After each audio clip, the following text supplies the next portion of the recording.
हिंदू धर्मात प्रत्येक सणाला एक वेगळं महत्त्व आहे। कधी कधी या सणांच्या दिवशी ग्रहांची स्थिती उत्तम असल्यास अनेक शुभयोग घडून येतात। आषाढ महिन्यातील गुरुपौर्णिमेलाही असाच योग तयार होत आहे। गुरुपौर्णिमेला गुरूंची पूजा केली जाते। गुरु हाच भगवंतापर्यंत पोहोचण्याचा मार्ग दाखवतो, म्हणून हिंदू धर्मात गुरुला विशेष दर्जा देण्यात आला आहे। याशिवाय आषाढ पौर्णिमा हा गुरु वेदव्यास यांचा जन्मदिवस असून हा सण त्यांना समर्पित आहे। महर्षी वेदव्यासांनीच वेद आणि पुराणांची रचना केली आहे। गुरुपौर्णिमा म्हणजे गुरुपूजनाचा दिवस। गुरु हे आपल्या जीवनाचे मार्गदर्शक आहेत, त्यामुळे कुंडलीमध्ये गुरुबळ असेल तरच आपल्याला यश मिळते, कीर्ती मिळते आणि सुख समाधान प्राप्त होते। गुरुपौर्णिमेचा दिवस हा गुरूंचा आशीर्वाद मिळवून स्वतःची प्रगती करण्याचा दिवस। गुरुग्रहाला बळ मिळवण्यासाठी सुद्धा हा एक शुभ मुहूर्त आहे। कुंडलीत गुरुदोष असेल तर कामात यश मिळत नाही, जीवनात प्रगती होत नाही। काही ज्योतिषीय उपायांच्या मदतीने या दिवशी तुम्ही गुरुग्रहाचं पाठबळ मिळवू शकता। गुरुपौर्णिमेच्या निमित्ताने आपल्या घरी गुरूंना आमंत्रित करा। शुभ मुहूर्तावर त्यांची पूजा करा, अन्नदान करा, भेटवस्तू देऊन त्यांचा आशीर्वाद घ्या। असं केल्याने गुरुदोष दूर होईल आणि तुमच्यावर भगवंताची कृपाही होईल, कारण भगवंताच्या आधीही गुरुला प्रथम स्थान मिळाले आहे। गुरुपौर्णिमेच्या दिवशी शुभ मुहूर्तावर भगवान श्री हरी विष्णूंची सुद्धा पूजा करावी। भगवान श्रीहरींना पिवळी फुलं, फळं, अक्षदा, चंदन, पंचामृत, तुळशीची पानं, बेसनाचे लाडू इत्यादी अर्पण करावं। विष्णू सहस्त्रनाम किंवा विष्णू चालीसाचं पठण नक्की करावं। मग आरती करावी आणि त्यानंतर जीवनात प्रगती आणि सुख समृद्धीसाठी श्रीहरीची प्रार्थना करावी। गुरुपौर्णिमेच्या दिवशी तुम्ही देवगुरूंचे रूप मानून पिवळे कपडे, हरभरा, गूळ, तूप, हळद, केशर, सोनं, पितळेची भांडी इत्यादी आपल्या ऐपतीनुसार गरीब ब्राह्मणाला दान करू शकता। असं केल्याने सुद्धा गुरुदोष दूर होतो। गुरुदोषापासून मुक्ती मिळवण्यासाठी सर्वात सोपा मार्ग म्हणजे देवगुरुग्रहाची पूजा करणं। गुरुपौर्णिमेच्या दिवशी भगवान विष्णूंप्रमाणेच गुरुग्रहाची सुद्धा पूजा करा आणि गुरु चालीसाचा पाठ करा। तुमच्या जीवनात प्रगती होईल।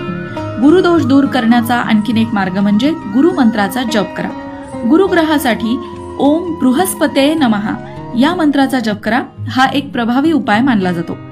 देवगुरूचा आशीर्वाद मिळवण्यासाठी, गुरुदोष दूर करण्यासाठी आपल्या पूजास्थानी तुम्ही गुरुयंत्राची स्थापना सुद्धा करू शकता।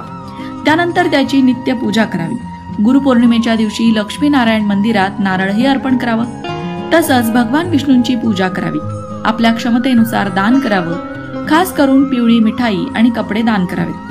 असं केल्याने सुद्धा कुंडलीतील गुरुदोष दूर होतो आणि नशिबाची साथ मिळू लागते।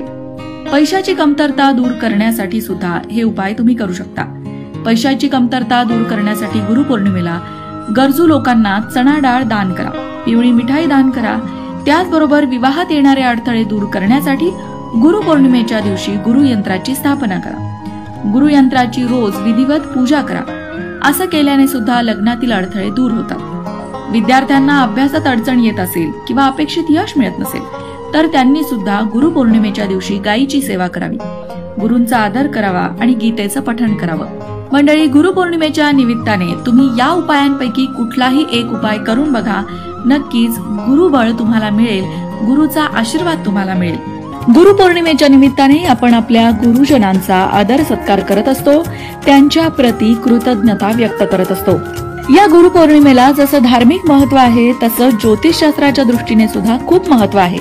गुरुपौर्णिमेला काही विशेष उपाय केले तर कुंडलीतील गुरुग्रह मजबूत होतो, ज्यामुळे नोकरी व्यवसायातले अडथळे दूर होतात। जर तुमच्या करिअरमध्ये काही अडथळे येत असतील, खूप प्रयत्न करूनही तुम्हाला नोकरी मिळत नसेल, तर गुरुपौर्णिमेच्या दिवशी तुमच्या पुस्तकाच्या पहिल्या पानावर स्वस्तिक काढा आणि मग त्यावर तुमची इच्छा लिहा। हे पुस्तक माता सरस्वतीच्या चरणी अर्पण करा। माता सरस्वती ज्ञानाची देवता आहे आणि ती सुद्धा एक महान गुरु आहे।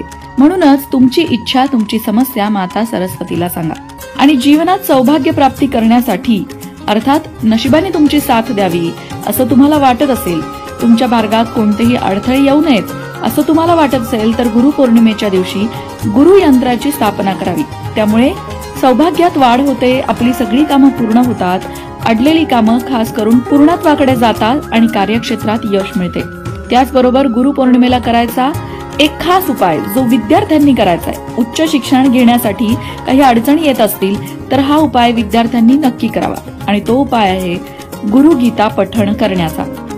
गुरुपौर्णिमेच्या दिवशी जर तुम्ही गुरुगीतेचं पठण केलं तर विद्यार्थ्यांना मनासारखं शिक्षण मिळेल आणि शिक्षणात येणारे अडथळे दूर होतात। गुरुपौर्णिमेच्या दिवशी आणखी एक गोष्ट जी करायची आहे ती म्हणजे जर तुम्ही गुरुमंत्र घेतलेला असेल तर त्या गुरुमंत्राचा जप करा किंवा जे कोणी तुमचे सद्गुरू असतील त्यांनी दिलेल्या मंत्राचा जप अवश्य करा। सद्गुरूंची मनोभावे पूजा करा आणि सगळ्यात महत्त्वाचं सद्गुरूंनी दिलेल्या विचारांचं दान हे तुमच्या जीवनामध्ये अवलंबण्याचा प्रयत्न करा। सगळ्यात मोठे गुरु तर दत्तगुरु आहेत, त्यामुळे दत्तगुरूंच्या एखाद्या स्तोत्राचं पठण सुद्धा तुम्ही गुरुपौर्णिमेच्या दिवशी करू शकता। तुम्हाला जर दीक्षा घ्यायची असेल, कुणाला आपलं गुरु मानायचं असेल, त्या गुरूंकडून मंत्र घ्यायचा असेल तर त्यासाठी गुरुपौर्णिमा हा सगळ्यात उत्तम मुहूर्त आहे। आणि हो, आपले सगळ्यात पहिले गुरु असतात आपले आई वडील, त्यामुळे आपल्या आई वडिलांचा आशीर्वाद घ्यायला गुरुपौर्णिमेला विसरू नका। अशाच प्रकारच्या माहितीपूर्ण व्हिडिओंसाठी लोकमत भक्ती चॅनल